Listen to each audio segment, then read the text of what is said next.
So to start this off, we thought we'd pass the mic over here to Tommy and Patty and let Tommy talk a little bit about domestic animals. Tommy, you were telling us before the show how when you were active duty law enforcement, you saw some things about having a dog in the home that was beneficial. Can you talk about that? Yeah, Neat. absolutely. I spent almost 18 years, right at 18 years, almost 20 years in law enforcement, and in my entire career, I never worked a burglary call, not one, where dogs lived, and where there was a yappy dog or a vocal dog. Now, I'm not saying that they never happened. I'm just telling you, in 18 years of law enforcement, I never worked a call where a dog lived. I've got to tell you, my favorite story about an almost burglary where some dogs lived. It was a Sunday afternoon. We got a call from some folks who had gotten home from dinner in town after church, and they said, we left our windows open and somebody came in our house. So I went out there, and when they said they left their windows open, that's what they meant. They didn't mean unlocked. They meant open. No screen, anything. Just windows raised completely up and on the front of the house. And when you looked into the house, the room into which the open window led was an entertainment room. It was filled with television sets and video cameras and stereos and just myriad of electronic instruments. Well, it had rained either that morning or the night before, and so it was kind of muddy outside that window. And when you looked inside the window, there were footprints in a spot, and you could tell where the feet had kind of stutter-stepped around, but they never took a single step. Obviously, the guy landed in there, looked in a couple of directions, shuffled his feet, and went right back out the window. And about the time I was figuring that out, I realized why. Because tearing into there from another room were 11 Yorkshire Terriers. None of them could have weighed more than 3 pounds, but there were 11 of them, and they were yapping furiously. And I got the biggest guess. In my entire career, one of my favorite calls. That those 11 Yorkshire Terriers kept and by the way, nothing was missing. I always thought that the best way to protect your property is to have 2 dogs, a big dog to scare people off, and then a small yappy dog to wake up the big dog when someone comes around. It seems to work. That's what we have. We have one dog that's ancient, and she never gets off the porch, and she wakes up the big dog.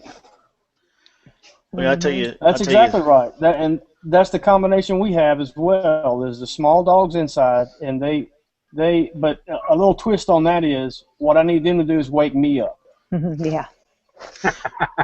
You know, we're a good ways off the road, and one way that we kind of find out who's on the property or whatnot is we've got one of those driveway alarms. You know, you hit the motion sensor and the alarm in the house goes off, and it's actually kind of funny because our house dog Shannon, if she hears the alarm, she goes to the front window.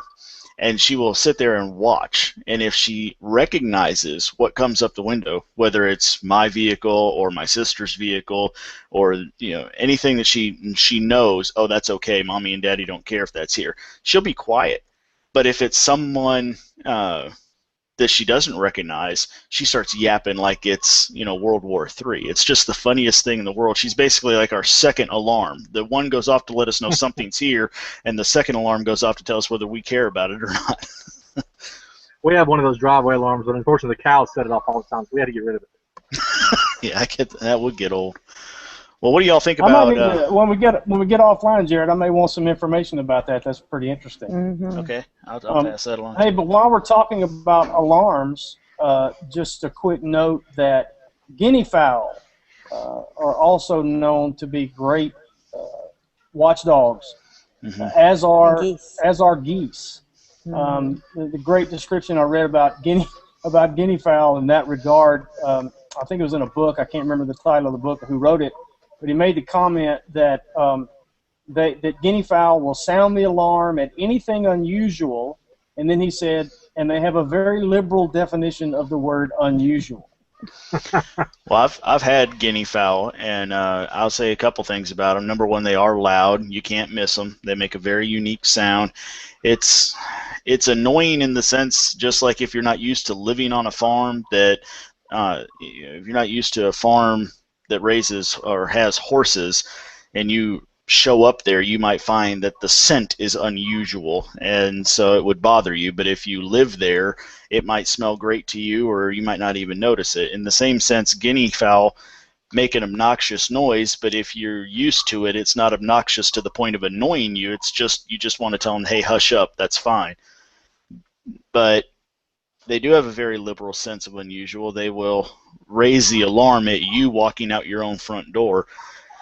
But more importantly, I think, is their morbidity rate. They die like there's no tomorrow. I don't know if everybody who's ever raised them has experienced that, but especially the little Keats, the babies, they don't live very easily. We've had 25 little Keats, and we're lucky that 6 months later we've got 10 of them.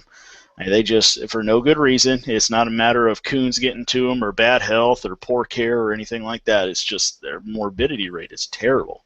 And from the hatcheries we've ordered from before, that's the kind of thing that we've heard is just terrible morbidity rates. They expect that they have a hatching coming up, but then they'll call you and say, sorry, we can't ship that out. They didn't make it. Oh, man. Yeah, that's exactly why we don't have any now, is because they didn't survive and they didn't replicate. So we've thought several times about getting a new batch, but I'm really, with the whole idea toward sufficiency, I hate to think that, every time we want a batch of guineas, we'll have to go buy another batch of guineas. Mm-hmm.